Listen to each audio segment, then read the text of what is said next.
भारत में ही शाकाहारी क्यों मिलते हैं? कारण बताइए। नहीं बता पाएंगे ना? आपके पास इनका उत्तर ही नहीं, हम बताते हैं। पूरी दुनिया में केवल भारत में ही शाकाहारी इसलिए मिलते हैं क्योंकि भारत की विचारधारा है। हमारे ऋषि मुनियों ने, पुराणों ने, वेदों ने ये सिखाया है, बाप दादों ने, कि बेटा अपने स्वाद के लिए तुम पत्ते खा के पेट भर लेना, घास फूस। आपने सुना होगा कि पृथ्वीराज चौहान, महाराणा प्रताप ने घास की रोटियां खाई। सुना होगा आपने, इतिहास में पढ़ा होगा। क्यों खाई भाई? महाराणा प्रताप थे, क्यों नहीं मांस खाया? नहीं, हम इस विचारधारा के लोग हैं कि हम अपने स्वाद के लिए किसी चींटी के, किसी मुर्गी के, किसी बकरे के, किसी हिरण के हम प्राण ना लेंगे। हम फल खा करके अपना गुजारा कर लेंगे, घास फूस खाकर गुजारा कर सकते हैं, पर अपने स्वाद के लिए मूक जानवरों की हत्या नहीं कर सकते, मूक प्राणियों की हत्या नहीं कर सकते। ये हमें गवारा ना होगा। ये विचारधारा इस देश की रही। और आप कहते हो जी सब खाते हैं तो हम खाते हैं। ना जी, आप श्रेष्ठ हैं, अपने को पहचानो। आपने गलती ये कर दी कि अपने को भुला दिया। आप लोग अपने को भूल गए, आप लोग अपने को भूल गए कि हम किसकी संतान हैं, हम कौन हैं। आपने अपने अस्तित्व को भुला दिया। मैं काले की पढ़ाई पढ़ पढ़ के गुलामी 700 साल तक रही है। अभी तो 77 साल ही भई ना देश को आजादी मिले। तुम तो 700 साल से गुलाम ही थे ना, तो गुलामी की छाया अभी तुमसे गई नहीं है। अभी भी तुम्हारी आदतें उसी गुलामी में रहने की हैं, क्योंकि गुलाम बाप दादों का खून तुम्हारी रगों में दौड़ रहा है ना। अभी खून में परिवर्तन थोड़ी हुआ भाई। तुम्हारे बाप दादे गुलाम थे, अब वो गुलामी वाला खून तुम्हारे अंदर है, तो तुम भी लगभग उसी विचारधारा के हो। गुलामी तो तुम्हारे रगों में है ना। अभी टाइम ही कितना हुआ है आजादी। अभी तुम इस विचारधारा से नहीं उबर पाए कि तुम कौन हो। अंग्रेज आए, मुगल आए, हमारे देश के गुरुकुलों को उजाड़ा। क्यों उजाड़ा? डरते थे अंग्रेज, डरते थे मुगल भारत की शिक्षा से। इसलिए मैकाले ने विदेशी शिक्षा भारत में थोप करके चला गया। काश तुम पढ़े होते कि मातृ देवो भव, पितृ देवो भव, तो आज देश में वृद्धाश्रम ना बन रहे होते। आज देश में इतना मटन, इतना मांस ना बिक रहा होता। भारत के हो साहब, भारत के रहो। भारत की विचारधारा को फॉलो करिए, है ना। किस विचारधारा को फॉलो करेंगे? भारत की विचारधारा। अब आप लोग भारत में रहते हैं, लेकिन पहनते क्या है? Pant shirt, tie, belt, batch लगा के बच्चे स्कूल जाते हैं। ये बताओ, जब हमारे देश में हल्दी घाटी का युद्ध हुआ, उस जमाने में जब शिवाजी लड़े, उस जमाने में जब झांसी की रानी सन 57 में लड़ी, उस जमाने में हमारे देश के लोग क्या पहन के युद्ध करते थे? उत्तर दो भैया, आप बताओ। ए लाला, उस जमाने में जब झांसी की रानी और महाराणा प्रताप और शिवाजी और महापुरुषों ने जब युद्ध किया, तो बताओ क्या पहन के हमारी सेना लड़ती थी? उस समय भारत का पहनावा क्या था? पूछ रहा हूं, बताओ। बोलो बोलो बोलो, जोर से। धोती कुर्ता। भारत का पहनावा क्या था? धोती कुर्ता। अब मैं यहाँ जितने लड़के बैठे हैं, मैं आपको धोती दे दूं कि भैया जरा कांच लगा के दिखाओ, तो आपको पहनना नहीं आ रही है धोती।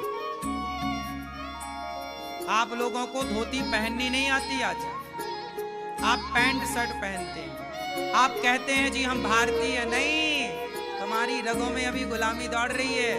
तुम भारतीय तब बनोगे जब कम से कम 1 दिन 2 दिन तो कहो कि आज मैं अपने भारतीय पहनावे में रहूंगा।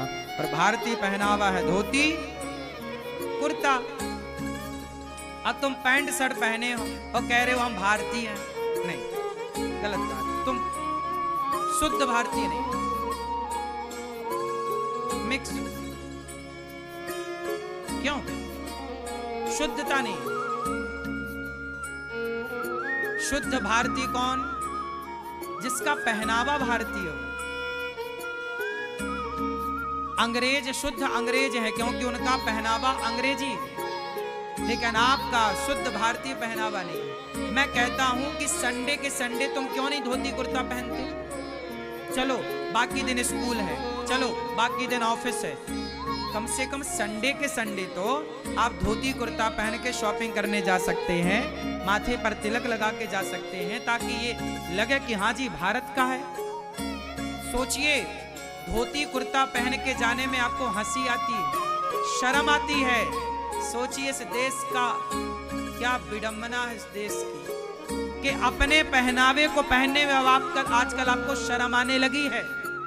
ये युवा क्या देश का उत्थान करेंगे जब अपने पहनावे से शर्मा रहे। अरे गर्व करो कि हम भारतीय हैं, हमारा पहनावा भारतीय है। तुम दिख रहे हो भारत में, पर विचारधारा तुम्हारी अंग्रेजों की आज भी है। तुम जो पढ़ रहे हो वो मैकाले की शिक्षा पढ़ रहे हो। अभी भारत को आजादी मिली है, अभी भारत की शिक्षा आजाद नहीं हुई। बताइए, क्या हमारे सिलेबस में गीता पढ़ाई जा रही है, वेद पढ़ाए जा रहे हैं, पुराण पढ़ाए जा रहे हैं, मातृ देवो भव पढ़ाया जा रहा है, वसुधैव कुटुंबकम पढ़ाया जा रहा है? जब नहीं पढ़ाया जा रहा है, सर्वे भवन्तु सुखिनः क्या पढ़ाया जा रहा है? नहीं। तो आप कैसे कह सकते हैं कि हमारा देश आजाद हो गया? आजाद तो तब माना जाएगा जब भारतीय शिक्षा पद्धति हमारे को लागू कर दी जाएगी। हम जो पढ़ेंगे वो भारतीय होगा। अब भारतीय भाषा कौन सी है, चलो बताओ। भारतीय प्राचीन भाषा कौन सी है? जोर से। संस्कृत भाषा प्राचीन भाषा। अब हम लोगों ने संस्कृत बोलना छोड़ दिया, सुनना छोड़ दिया, समझना छोड़ दिया। क्या पढ़ते हो आप? इंग्लिश। क्या इंग्लिश भारत की भाषा है? लेकिन आप प्रमोट तो कर रहे हो विदेशी भाषा। आप पहनावा भी विदेशी। अब आजकल के बच्चों को बोलो कि भैया जरा हिंदी में गिनती सुनाओ, 77, 78, 69, ये जरा सुनाओ, नहीं सुनाएंगे। 80, 81, 82, 83, 84, 85, 86, 87 वो सुनाएंगे। 88, 89 ये सुनाएंगे। बच्चों को हिंदी की गिनती भूल गई। हाँ या ना? बोलो हाँ। आप लोग राम राम कहना भूल गए, जय श्रीमन्नारायण कहना भूल गए, राधे राधे कहना भूल गए। आप लोगों ने हाय हेलो कहना स्टार्ट कर दिया और कहते हो कि हम भारत के हैं। कैसे तुम भारत के हो सकते हो भाई? भारत माता कैसे तुमसे प्रसन्न होंगी? भारत माता की जय बोलो जरा एक बार। ऐसे जय नहीं होती। आपकी जयकारा से भारत मां प्रसन्न नहीं होंगी। आप हो भारत के, पर भारत के नहीं हो। आपका शरीर भारत में पैदा हुआ है, पर आपकी विचारधारा भारत की है ही नहीं। हाँ या ना? आज हमारे देश में कौन सा IAS, IPS, कलेक्टर, कौन सी पोस्ट ऐसी है, डॉक्टर हो या जज हो, एडवोकेट हो, इंजीनियर हो, कौन है जो भारत की पढ़ाई पढ़ करके वो एडवोकेट बना हो, जज बना हो? कौन सा IAS? कोई एक IPS बता दीजिए, IAS बता दीजिए जो भारतीय शिक्षा से बना हो। एक IPS बता दीजिए, एक IAS बता दीजिए कि जो भारतीय शिक्षा से बना हो। सब मैकाले की शिक्षा से बन रहे हैं। हाँ या ना? मैकाले एक बहुत बड़ा इंग्लैंड का एक व्यक्ति था, जो इंग्लिश देश का वो व्यक्ति था, बहुत पढ़ा लिखा था, उसने इस देश में संडे की, रविवार की छुट्टी किसने शुरू कराई? मैकाले ने। संडे की छुट्टी क्यों होती है? क्योंकि संडे को चर्च जाते हैं वो लोग, तो उसने अपने हिसाब से संडे की छुट्टी कराई कि हम लोग चर्च जाएंगे। लेकिन आपके जमाने में पहले आपके यहाँ एकादशी की छुट्टी हुआ करती थी कि आप एकादशी का व्रत कर सकें। आज भी संस्कृत में अष्टमी की छुट्टी होती है, गुरुकुलों में प्रतिपदा की छुट्टी होती है। हमारी छुट्टियां पौराणिक अलग है। ये मैकाले की छुट्टी लागू कराई संडे की, क्योंकि संडे को क्रिश्चियन लोग चर्च जाते हैं, तो वो उन्होंने अपने लिए कराई। तुम फिरते रहो, तुम्हारा कोई, इसलिए आज के बच्चे वो तो चर्च से जुड़े रहे पर आपके बच्चों को मंदिर से हटा दिया। वो तो चर्च से जुड़े रहे, वो तो बाइबल से जुड़े रहे, पर आपके बच्चों को अपने धर्म के खिलाफ भड़का भड़का के। और देखो आजकल के बच्चे गीता नहीं पढ़ते, मंदिर नहीं जाते।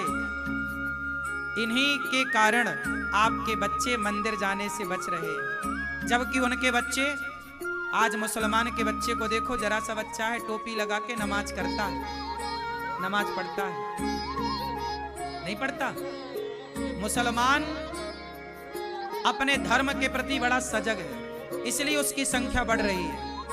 और तुम अपने धर्म के प्रति लापरवाह हो गए, इसलिए तुम खतरे में आ गए, तुम बट गए, तुम अंग्रेजों के भड़कावे में आ गए, तुम मुगलों के भड़कावे में आ गए, तुम जातवाद का जहर लेके आ गए, बट गए। अब तुम्हारा पतन होने की स्थिति है। इसी देश में तुम अल्पसंख्यक हो गए, इसी देश से तुम्हें मार मार के खदेड़ा गया, कश्मीर से।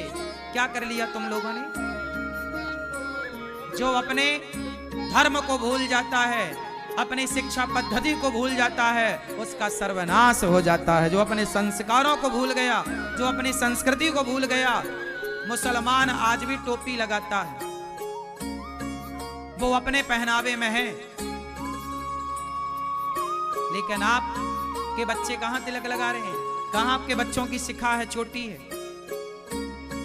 भूल गए तुम कह रहे हो कि हम भारतीय हैं, हिंदू हैं। क्या तुम्हारे प्रमाण है शरीर में कि तुम हिंदू हो? शिखा है, तिलक है, गले में तुलसी की माला है, मुख में राम राम है, कुछ भी तो नहीं बचा। हाय हालो तुम्हारी जबान में सेट है। तुम लिविन का कल्चर अपना रहे हो, पैंट शर्ट पहन के खड़े खड़े तुम लघु शंका कर रहे हो, कह रहे हो हम भारतीय।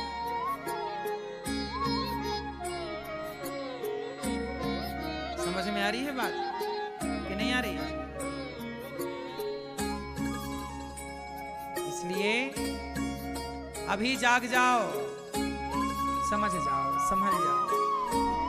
भागवत जी इसलिए सुनी जाती है कि हमारे हृदय में भगवान के चरणों के प्रीति प्रेम बढ़े, और इन कथाओं के माध्यम से ये दास आप सभी भारतीयों को जगाने की कोशिश करता है। मैं आपसे आपका परिचय करा रहा हूं कि आप कौन हैं। आप भूल गए, आप मांसाहारी कभी थे ही नहीं, आप भारतीय हैं, शुद्ध शाकाहारी थे। आपने वर्ग लाने पे लोगों की देखा देखी में आप मांसाहारी हो गए कि वो कर रहे हैं तो हम भी करें। नहीं, मैं कहता हूं कि अमेरिका, लंदन, जापान के लोगों से अपनी तुलना मत करो। तुम श्रेष्ठ थे, श्रेष्ठ हो, श्रेष्ठ रहो। तुम्हारी विचारधारा सबसे उत्तम थी, उत्तम है। अच्छा बताओ, भारत की एक श्रेष्ठ विचारधारा की मैं बात कर लूं, उत्तर देना मेरे प्रश्नों का। बताओ, आपकी जो दादी है, आपकी जो नानी है, आपके जो परिवार में जो पुराने लोग हैं, मैं उनकी एक बात पूछ लूं, आप उत्तर देना। तुम्हारी मौसी होगी, तुम्हारी बुआ होगी, तुम्हारी नानी होगी, तुम्हारी दादी होगी। कई बार उनके पति, किसी के पति भगवान के घर चले गए, तो क्या तुम्हारी दादी ने दूसरा ब्याह किया था? क्या तुम्हारी मौसी ने दूसरा ब्याह किया था?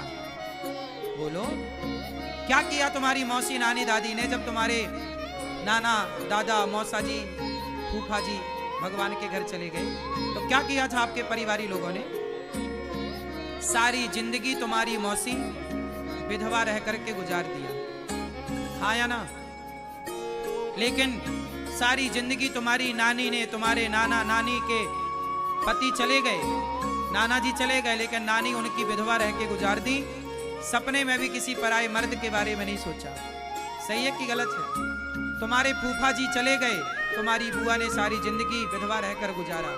मौसा जी चले गए, मौसी सारी जिंदगी विधवा रह के गुजारती। हाँ या ना? सवाल करता हूं, भारत देश में विधवा स्त्रियां हैं, क्या अमेरिका में आपको एक भी विधवा स्त्री मिलेगी? उत्तर दो। अमेरिका में कोई स्त्री विधवा होती है? नहीं। वहां एक चला जाए, पति मर जाता है, तो वो महीने 2 महीने में ही दूसरा विवाह कर लेती है। वहां का कल्चर है ये। वहां शादी ब्याह होते ही नहीं है, वहां तो बॉयफ्रेंड गर्लफ्रेंड चलता है। 80 साल की डोकरी, 80 साल की बूढ़ी स्त्री भी यदि उसका पति मर जाए तो वहां 80 साल का दूसरा बुढ़ा बॉयफ्रेंड ढूंढ के ले आएगी। वहां का कल्चर है ये। आपको हंसी आ रही है, लेकिन वहां ऐसा है। हाँ या ना? बोलो मेरी माँ। अब बताइए कि जिस देश में आपकी मौसी, आपकी बुआ, आपकी नानी, आपकी माँ विधवा रहकर गुजार दें और पराये पुरुष की तरफ आंख उठाकर ना देखें, ये नारी कहां मिलती हैं? इन नारियों को कहते हैं पतिव्रता। क्या बोलते हैं? पतिव्रता नारी केवल भारत में मिलती हैं। भारत के अतिरिक्त तुम दीपक लेके ढूंढ लो, दुनिया के किसी कोने में भारत जैसी पतिव्रता नारी तुम्हें मिल जाए तो बता देना। ये है भारत। वो तुम कहते हो अमेरिका करता, अरे वो अमेरिका, वो जापान, वो लंदन भारत की बराबरी कर सकता है कभी? पैसे की बात मैं नहीं करता। पैसे तो बादशाह के पास भी बहुत होते हैं, लेकिन पैसे वाला बड़ा नहीं होता साहब, चरित्र वाला बड़ा होता है। पैसे तो रावण के पास ज्यादा थे, राम के पास चरित्र है, इसलिए राम के मंदिर बने, रावण का मंदिर नहीं बना। चरित्रवानों की पूजा होगी, रावण जैसे चरित्रहीनों की पूजा ना होगी। अमेरिका के लोग होंगे पैसे से बड़े, लेकिन चरित्र से तो भारत ही बड़ा था, बड़ा है, बड़ा रहेगा। बताओ। अब आखिरी सवाल मेरा इस संदर्भ से जुड़ा हुआ, बताइए पैसे को आप बड़ा मानते हैं कि चरित्र को? बोलो, क्या बड़ा है? तुम्हारी मां, जरा विचार करो, तुम्हारे पिताजी के जाने के बाद तुम्हारी मां ने अकेले जीवन गुजारा है। तुम छोटे छोटे थे, पाल पोस के बड़ा किया, लेकिन क्या किसी पराये पुरुष की तरफ तुम्हारी मां गई नहीं? क्या ऐसा चरित्र क्या विदेशी किसी महिला के अंदर है? बताओ। तो तुम्हारी मां बड़ी है कि वो लोग बड़े हैं? और तुम भारत को कहते हो अरे वो अमेरिका अच्छा है, अमेरिका जापान को अच्छा कहते हो, तुम्हें शर्म नहीं आती? भारत की रोटियां खा के तुम भारत के बारे में ऐसा सोचते हो? भारत से अच्छा ना कभी कोई था, ना कभी कोई है, ना कभी कोई होगा। भारत सबसे अच्छा है। पैसा यार क्या मायने रखता है? आप पैसे को महत्व देते होंगे, नहीं पैसा बड़ा नहीं है। कितना बड़ा है पैसा बताओ? क्या चरित्र से बड़ा है पैसा? आपको कैसी मां चाहिए? चरित्रवान मां चाहिए या ऐसी जो आपके पिता के जाने के बाद दूसरों के साथ रहे? वो आप किस मां से प्रसन्न होते? आप बताइए, एक पुत्र होकर बताइए। आज आप प्रसन्न हैं कि मेरी मां, मेरे पिता के जाने पर भी मेरी मां किसी और की तरफ आंख उठा कर ना देखती। ऐसी संतान खुश होती है कि वाह मेरी मां। ऐसी मां की खूब इज्जत करनी चाहिए, ऐसे मां के पांव धो धो के पीना चाहिए, ऐसे स्त्रियों के सम्मान करना चाहिए जिन्होंने भरी जवानी में विधवा हो गई। मेरी एक सगी मौसी है, मेरी सगी मौसी है, उनका विवाह हुआ था, मंडप के नीचे ही पति को देखा था। उस समय वो 8-10 साल की थी, बहुत पुरानी बात थी। उस जमाने में ब्याह ऐसी जल्दी हो जाता रहा होगा। मेरी मौसी ने, पहले क्या होता था, विवाह होता था ना, विदाई 3 साल बाद होती थी, जब लड़की थोड़ा मैच्योर हो जाती थी, समझदार। तो हमारी मौसी का ब्याह हुआ था, पर वो ससुराल नहीं गई थी, विदाई नहीं हुई थी, और हमारे मौसा जी चले गए भगवान के घर। आज भी वो जिंदा है हमारी मौसी, सारी जिंदगी गुजार दी, लड़कपन, जवानी, भरी जवानी गुजार दी, बुढ़ापा गुजार दी। आप तो बिल्कुल जर्जर हैं, आखिरी स्थिति पर है। लेकिन चरित्र पर दाग नहीं लगा। ऐसी स्त्रियां ढूंढ लेना, पूरी दुनिया में कहीं मिल जाए तो बताना, मैं पांव धो के पीऊंगा ऐसी स्त्रियों की। चरित्रवान स्त्रियां भारत में पाई जाती हैं। और तुम्हें इज्जत नहीं है भारत की? तुम कहते हो वो अच्छा है, खाक अच्छा है। भारत की रोटियां खाते हो, गुणगान तुम दूसरों का गाते हो। तुम जानते क्या हो भारत को? कितना जानते हो अपनी संस्कृति को? आज विडंबना जानती हो मेरी मां क्या हो गई कि हमारा युवा अपने भारतीयता से, अपने भारत की संस्कृति को भूल गया, संस्कारों को भूल, वो पैसे को महत्व देता है। जी पैसा है तो सब कुछ है, आज सब कुछ है। पैसा है तो सब कुछ नहीं है मेरे भाइयों। पैसे से बढ़कर भी बहुत सारी चीजें आज भी, आपकी इज्जत, आपका सम्मान, आपका चरित्र, पैसे कोई कीमत नहीं रखता। ये बात तुम्हें अभी समझ में नहीं आएगी, लेकिन एक टाइम बाद मेरी बात तुम्हें समझ में आएगी कि चरित्र की कीमत क्या है। कितने लोग मानते हैं चरित्र को बड़ा, कितने लोग मानते हैं पैसे को बड़ा।